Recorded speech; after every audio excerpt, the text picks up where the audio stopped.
After everything I sacrificed for you, this is what you have to say? You're a good woman, Nadia.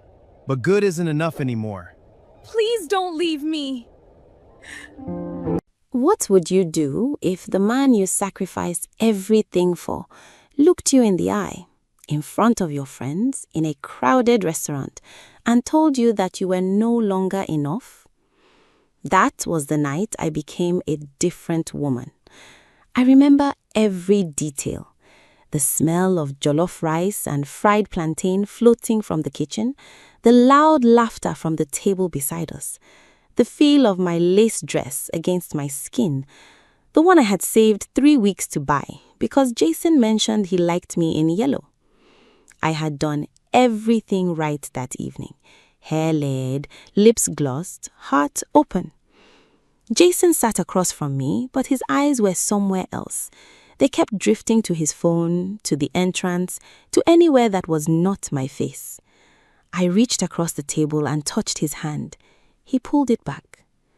"Nadia," he said, and the way he said my name, flat, hollow, like he was reading it off a receipt, I felt my chest tighten before he even continued. "I've been doing a lot of thinking," he said, adjusting his collar like the conversation was making him hot. "We're in different places now, Nadia. You're still, the same, and I've grown." I stared at him. Grown? "I mean, I'm in a different space now, Nadia. My life has changed. The people I'm around, the things I want, even the kind of woman I want beside me. It's not personal."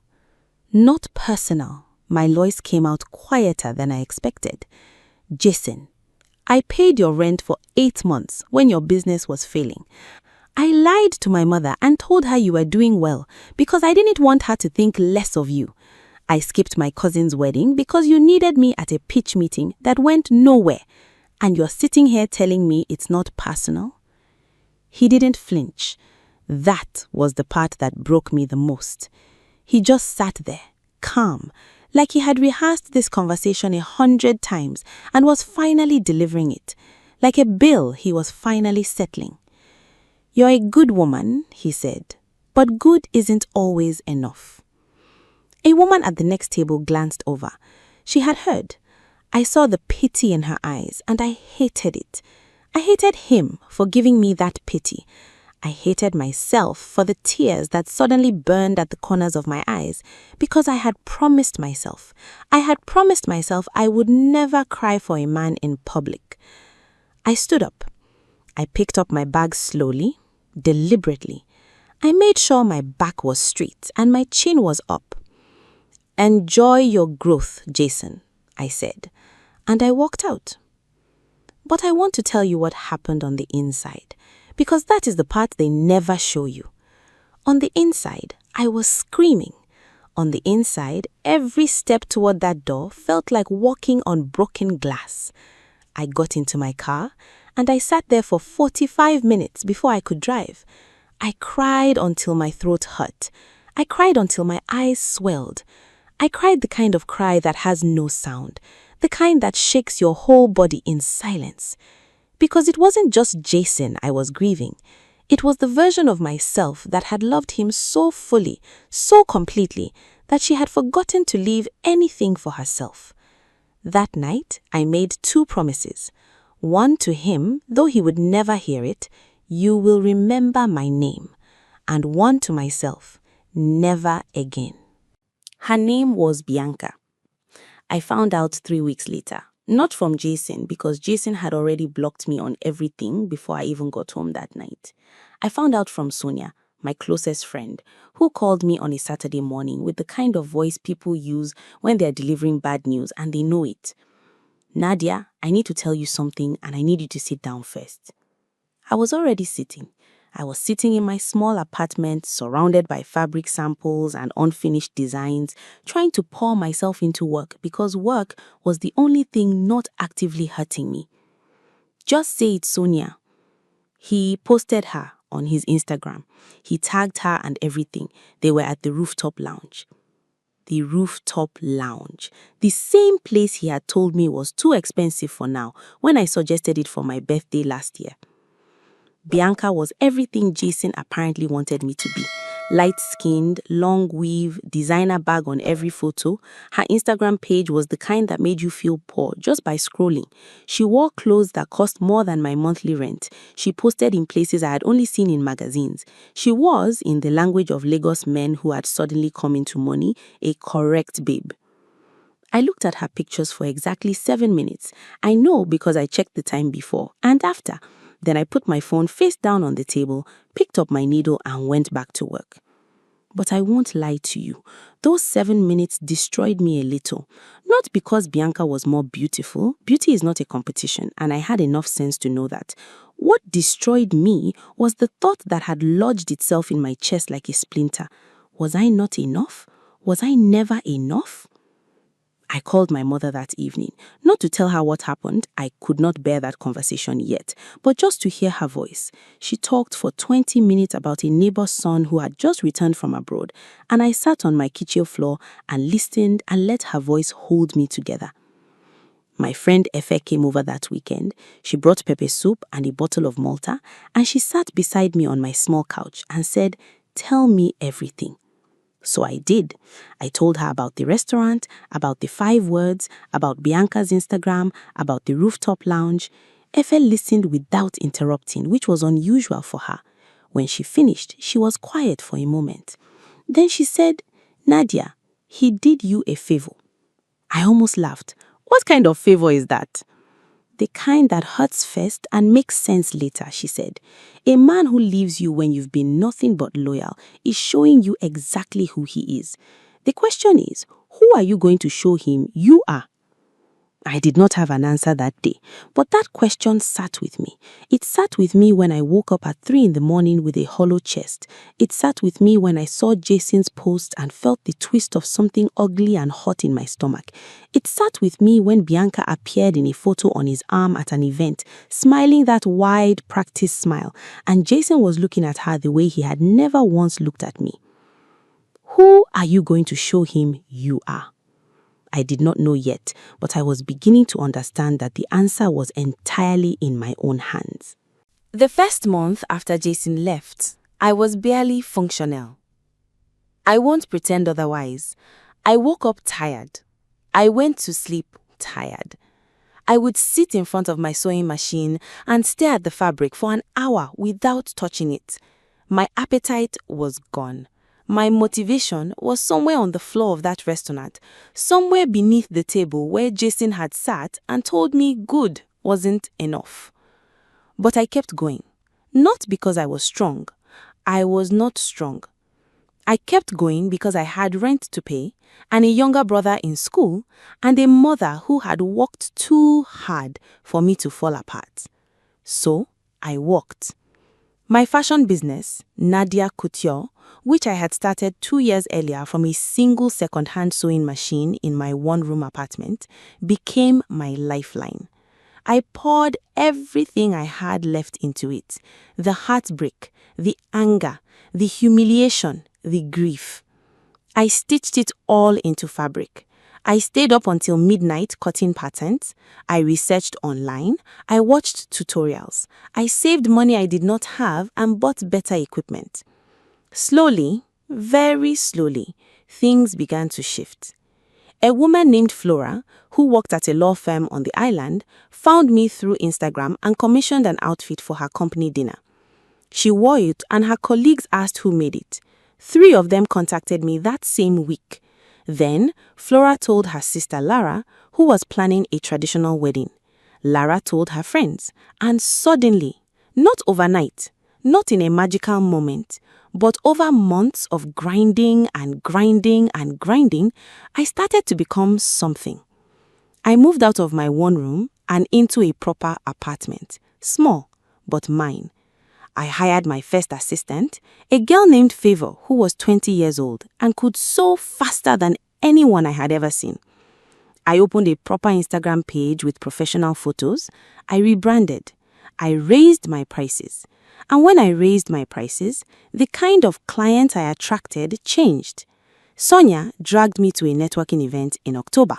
I didn't want to go. I complained the entire drive there.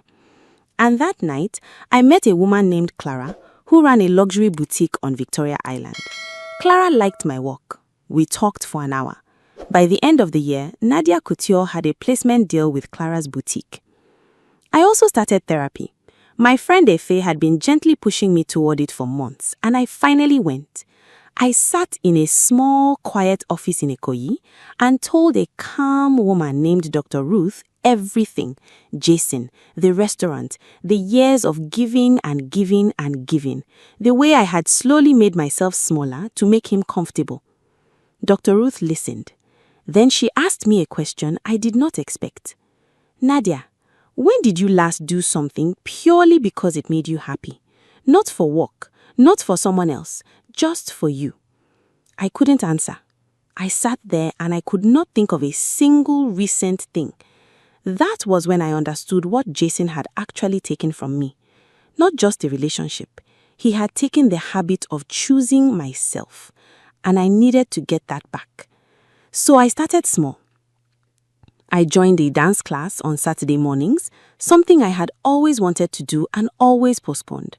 I started cooking proper meals instead of eating crackers over my sewing table. I bought myself flowers one Friday, just because I passed a roadside vendor and the yellow sunflowers reminded me that I liked yellow, and that had nothing to do with Jason. I was healing, not in a straight line, not without bad days, but I was healing. And I did not know it yet, but Jason was beginning to fall apart. If you've been following Nadia's story this far, and I think you know exactly why you can't stop, this is Reina Tales. Subscribe and don't miss how this ends. Jason's downfall did not arrive like thunder. It arrived like a slow leak, the kind you don't notice until the ceiling is already stained. It started with the business. He had left his salaried job about a year after meeting Bianca, convinced by her circle of friends that he was too talented to work for someone else. He joined a real estate venture with two men he had met at one of those rooftop events, men who wore the right shoes and spoke the right language and made everything sound inevitable. Sonia told me about it gradually, in pieces, because Sonia still had mutual friends in that world. She was careful about how she shared information. She never said it with glee, never made it feel like gossip. She simply kept me informed the way a good friend does, because she knew the situation involved a man who had once been a central part of my life. The real estate deal collapsed. One of the partners disappeared with a significant portion of the capital. The other one had apparently not done the due diligence he claimed to have done. Jason lost almost everything he had put in. And then Bianca showed him who she was. It didn't happen immediately. There was a period of reassurance. She was still posting pictures with him, still tagging him, still performing the relationship publicly. But behind the photos, according to what Sonia heard, the conversations were different. Bianca had expensive taste and no apology for it. She had been accustomed to a certain kind of lifestyle, and a man going through financial difficulty was not the lifestyle she had signed up for. She started showing up less, responding slower. Her energy changed in that quiet, deliberate way women change their energy when they are already emotionally leaving but haven't announced it yet.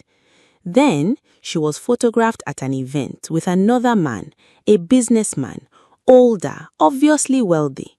She was wearing a new necklace that Jason certainly hadn't bought.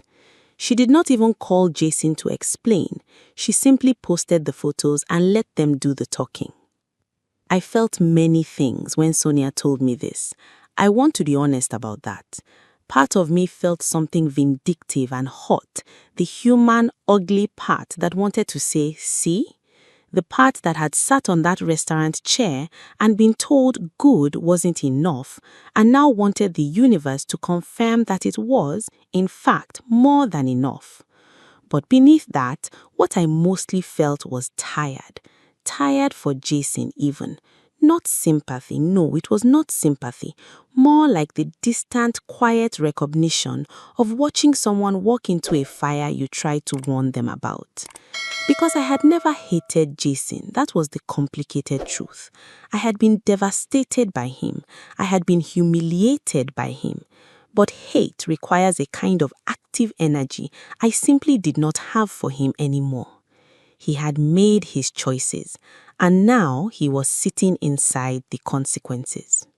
He tried calling me. The first time was a Saturday afternoon while I was in the middle of a fitting with a client. I saw his name on my screen and felt a flutter of something I refused to name. I let it ring out. He called again 2 days later. I declined it. He sent a message on a Thursday evening. "Nadia, I know I don't deserve this, but can we just talk?" I read it. I set my phone down. I finished the dress I was working on. I made myself a cup of tea. And then I wrote back, after a very long time, one sentence. "I'm not in a place where talking would serve either of us, Jason. Take care of yourself." I sent it. Then I blocked him. And I felt, for the first time in a long time, completely in control. 8 months later, on a quiet Tuesday evening in April, someone knocked on my door. I was not expecting anyone. Favor had already gone home. I was in my apartment in a simple house dress, eating rice and stew and watching a show I had been too busy to finish for 3 weeks. The knock was soft, almost hesitant. I opened the door. Jason stood there with yellow sunflowers in his hand. For a moment, neither of us spoke. I looked at him the way you look at something you once knew well, but have since rearranged yourself around. He looked smaller. Not physically, he was still the same height, same face, but there was something diminished about him, something that had been burnt off. The polish he had acquired in those years of elite circles was gone. In its place was a man who looked like he had not been sleeping well. "Hi," he said. "Jason." "I know," he exhaled. "I know I have no right to be here. I know you don't owe me anything. I've been standing outside for 10 minutes trying to decide if I should knock." He glanced at the flowers, as if suddenly embarrassed by them. "These are stupid, aren't they?" "A little," I said. Something crossed his face, almost a smile, but sadder than a smile. "Nadia, I need you to know that I'm sorry. Not the kind of sorry that wants something back. I'm genuinely sorry for what I did to you, for how I treated you, for living the way I did." I leaned against the door frame and looked at him, really looked at him. This was the man who held my hand in the early years when we were both struggling, when his account was empty and mine was nearly so, and we used to laugh about our poverty like it was a shared joke only we understood. This was also the man who sat across a restaurant table and told me good wasn't enough. Both of those men were the same man. "Jason," I said, quietly, "I believe you are sorry. I genuinely do." His face lifted slightly. "But sorry doesn't rebuild what you broke. Not because I'm punishing you, but because I'm not the same woman you left. That woman, the one who rearranged her whole life around yours, who swallowed her own needs to protect yours, who convinced herself that loving you was enough reason to disappear, she doesn't live here anymore." He was quiet. His jaw moved slightly, like he was working to hold something in. "I've built something that belongs entirely to me, and I protect it. That means protecting myself too." He's not asking you to forget. I know he's not. But Jason, listen to what I'm telling you. What we had is done. Not out of bitterness, out of honesty. I deserve something that doesn't start with me having to forgive 3 years of being made to feel like I wasn't pretty enough, successful enough, polished enough. I paused. "You made me feel like I had to earn a place in my own relationship. I will never give any person that power over me again."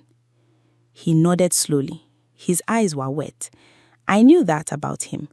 Seeing it now did something to me, but it did not change anything. "Can I ask you one thing?" he said. "Go ahead. Are you happy?" I thought about the question.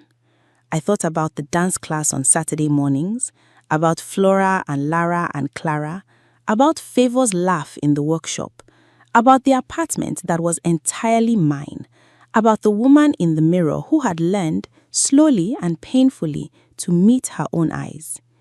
"Yes," I said, "I really am." He nodded again. He looked at the sunflowers in his hand. Then he looked up at me one last time, and what I saw in his face was not anger, not argument, just the full, quiet weight of understanding something too late.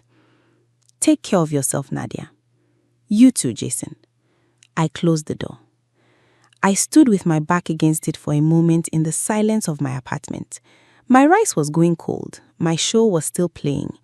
Outside, through the window, I could hear the sound of Lagos, motorbikes, distant music, someone calling out to someone. Life, ordinary and loud and continuing. I walked back to my couch. I picked up my food. I pressed play. And I smiled. Not the kind of smile you perform for anyone. The kind that rises from somewhere deep in your chest, quiet and sure, that nobody taught you and nobody can take away. Let me tell you something nobody tells you about moving on. They make it look like a switch, like one day you wake up fully healed, fully whole, standing in a beam of light while your hair blows in the wind. They don't tell you about the Tuesday afternoons when an old song comes on and your chest does something strange. They don't tell you about the moments when you see a couple laughing and something in you aches. Not for him specifically, but for the idea of being seen, being chosen, being loved without conditions. I had those moments, many of them. But here is what I also had, a life that was entirely and unapologetically mine. Nadia Couture grew beyond anything I had imagined. By the following year, I had a proper studio space in Lekki, not a big place, but mine, with my name on the door. Favor had been joined by 2 other girls. Clara's boutique carried a full seasonal line of my work. I had been featured in 2 online publications and 1 print magazine. I was invited to speak at a young women's entrepreneurship event in Abuja, and I sat on that stage and looked at the faces of young women who were listening, and I thought about the girl who had cried silently in a car outside a restaurant, and I felt the full, strained distance between who I had been and who I had become. My mother cried when I told her everything, not the sad cry, the proud one. She said, "Nadia, I always knew." Mothers say that, but this time I believed her. Efe and Sonia threw me a small dinner for my business anniversary. Efe made a speech that she clearly rehearsed but pretended was off the top of her head. Sonia bought me a frame that said she built what she was waiting for, which is now on the wall above my studio work table. And Jason? I heard through Sonia some month later that he had restructured his life, left the island circles, gone back to a steady job, was rebuilding quietly, privately. I did not follow up on this information. I did not need it. It did not belong to my story anymore. What I want to tell you, what I most want you to carry with you from Nadia's story is this. The man who leaves you because you are not enough will always underestimate how much you are capable of becoming.